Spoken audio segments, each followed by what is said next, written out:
At binuburan ko ng lemon yung ibabaw para hindi madaling mapanis. So, bimisteri kung makita mo itong video ito. Mamaya sindan kita ng picture. O night goose, kung nandito ka man night goose. Banda dito kay Hiraya. Punta. So mo tol, magandang tanghali sa lahat. Hapon man. Ngayong araw ko mo tol. Paakit po tayo no. Sa location ni Commander Isol at Baldog. So yun mga tol, kanina pa yan na kaya yung mga liit maitim. Kanina pa yan pasunod sa akin mga tol. Habang paakit ako dito mga tol. You know. So mga tol, sana wala masamang mangyari sa atin dito. Sana gabayan tayo ng taas. At lalong lalo na sa mga gabay natin. At sa mga kaibigan natin Perry at Wendy, sana tulungan tayo na maalis sila dito no, di mystery at night goose. So nauna na si Julix dito sa akin, sana magkita kami. So may dala ko na mga pagkain dito mga tol, para in case may lagay natin kung saan naroon si night goose. So siyempre nilagyan ko na ng asin ay ibabaw nito para hindi madaling mapanis. Asin at lemon sito po, lemon. Ito yung mga pamaraan daw mga tol para matagal daw mapanis. Ngayon ay patungo na tayo doon mga tol. So siyempre dala pa rin natin yung pangontract kay Commander Isol na isang mahiwagang tubig. Balarin mo tayo na mag-cross ng landas namin ni Commander Isol ngayon mga tol. Ipapatakin ko talaga sa kanya yung galit ko. At lalong lalo na yung sumpa. May wagang tubig. Ngayon shoutout nga pala sa lahat ng mga taga-subaybay natin dyan. Silent viewers, new subscriber, lalong lalo na nandyan sa join button natin dyan, mga supporter natin dyan. Shoutout po sa inyo lahat mga tol. At lalong lalo na sa Team Kuwait yan. Team Hunter yan. Nangunuan ni Ate Ara Carlos ni Taiko yan. At sa ating taga-suporta natin dyan thank you po sa lahat po ng tulong.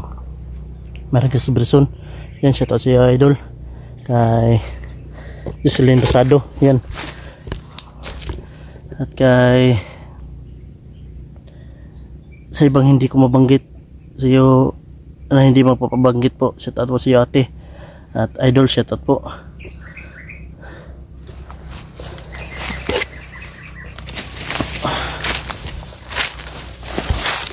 So kalaban natin dito yung mga kulto, hindi lang yung kulto, lalong lalo na mga ahas dito mga tol. Sa gubat ng mga malalaki pang ahas dito, kailangan talaga makabuta tayo dito mga tol. Madali lang yung buta dito mga tol, masira dahil sa patakbo-takbo. Takbo tayo dito, takbo tayo doon. Dito yung madaling masira mga tol, dito sa likuran banda. Hindi pa tayo makahabol ng masyado kasi mabigat.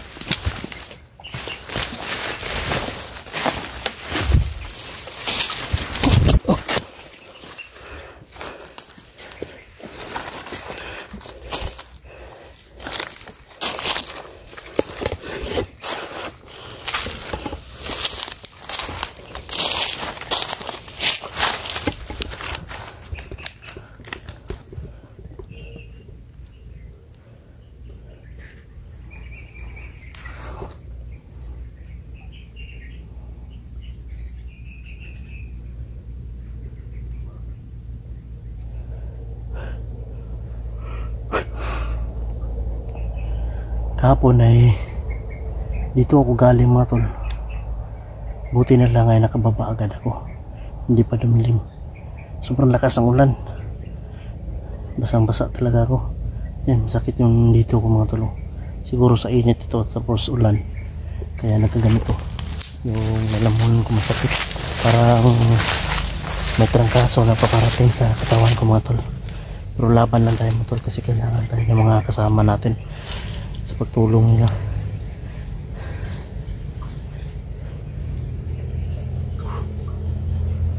Tuloy-tuloy lang sa mission mga tol, hanggat hindi tayo mananalo, hindi tayo ayaw mga tol, no?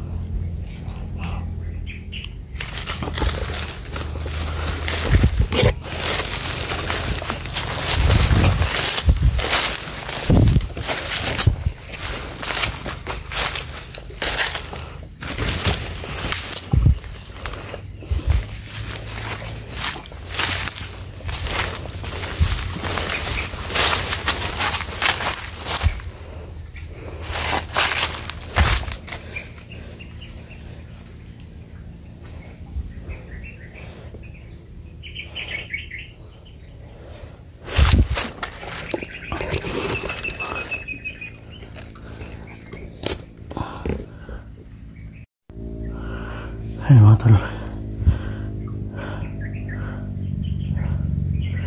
nahihirapan tayo dito mga tol, sa kalagayan natin ngayon mga tol,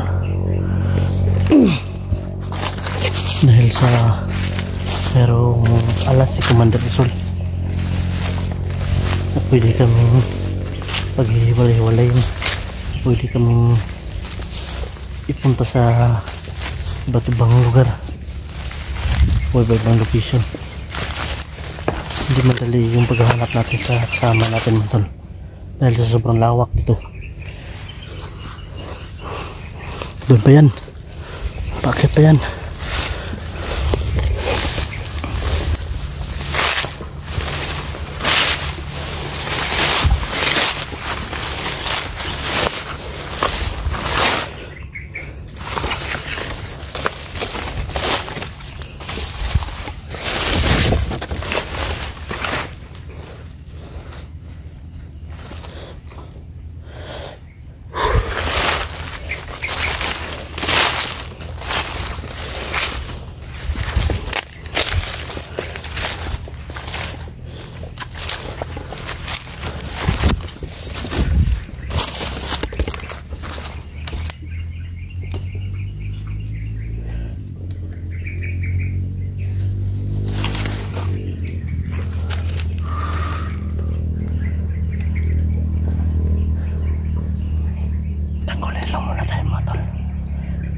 Magtakulay lang mga tol.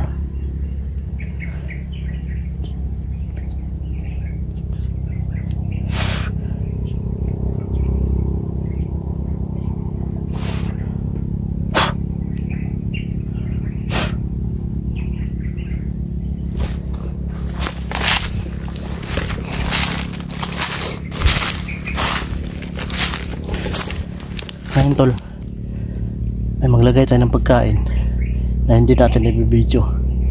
Pipicturean natin, tapos isisend natin sa kasama natin, lalong lalo na kay Netcross. Kung makahanap mo siya ng signal, ay makikita niya kung saan banda at location. I-video lang natin, parang nagmamanihan mga tol. Ilagay natin yung pagkain para hindi nila makuha, nila isol, para patuloy pa rin lumakas yung mga katawan ng mga kasama.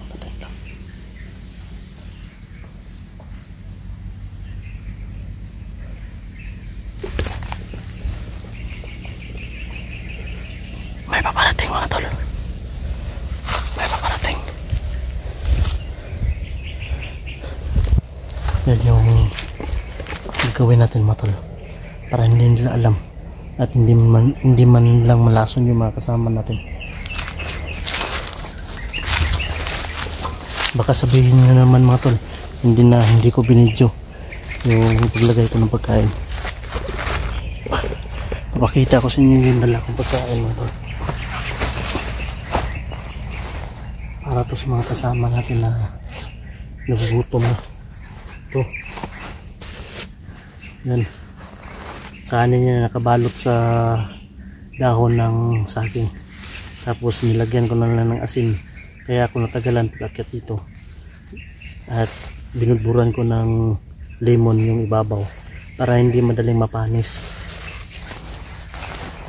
Siyempre meron din mga biskuit mga tol, para in case habang naglalakad sila naisipan na magkain ay ito, madali itong makain.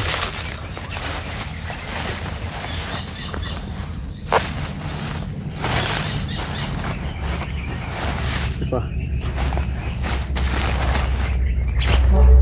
Kaya gagawin natin mga tol, hindi na lang natin i-video, ilalagay natin kung saan natin nakalagay, kagaya ng sa bahay ni Hiraya, ika-capture na lang natin, tapos isi-send natin sa kanila para puntahan na lang nila kung andito pa man sila, no? Grabe mangin lang si Isolo, rinig na rinig yung dumadaan dito, pero paglalapitan mo unti-unting lalayo talaga mga tol. Yan ang mahikan ni Isolo mga tol.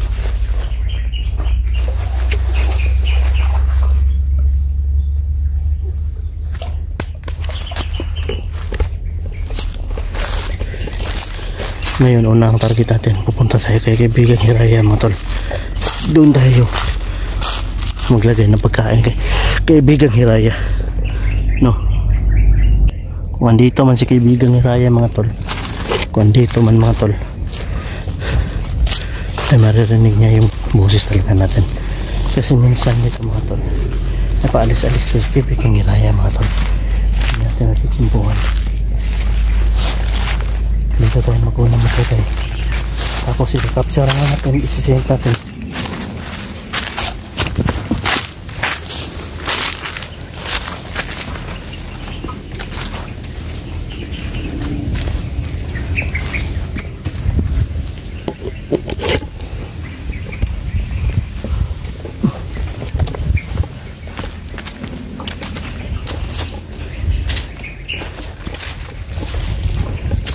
Dito mga tol, hindi nila malalapitan to dito sa bahay ni kaibigang Hiraya mga tol. Dito natin ilalagay yung pagkain.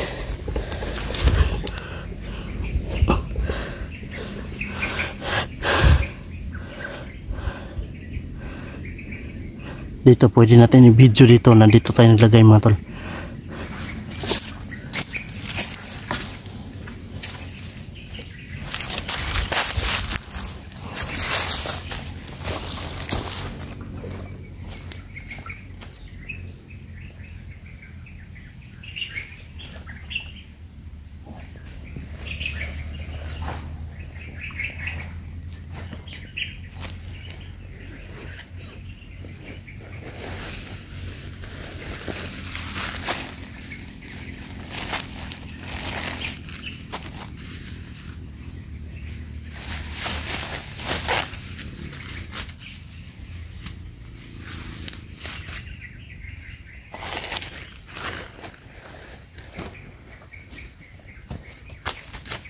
Bro, di mystery kung makita mo itong video na to, mamaya sintan kita ng picture o night goose, kung nandito ka man night goose banda dito kay Hiraya, puntahan mo para ano, makakain ka, para hindi ka na magugutom. Dito ko ilalagay, ha, ikaw na bahala.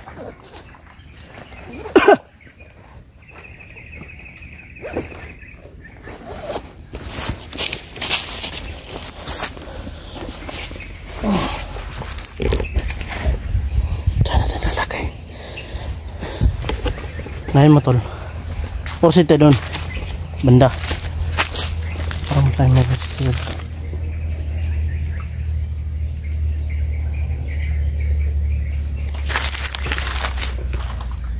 May paparating mga tol.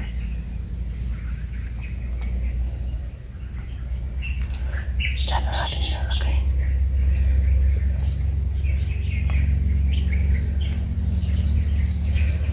Doon tayo banda mga tol.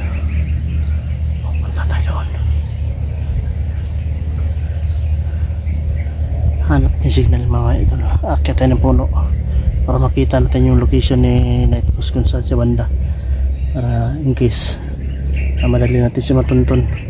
Kung makita man natin siya ay dadali na natin siya, no? Hindi tayo papunta, ayan, no? Matol,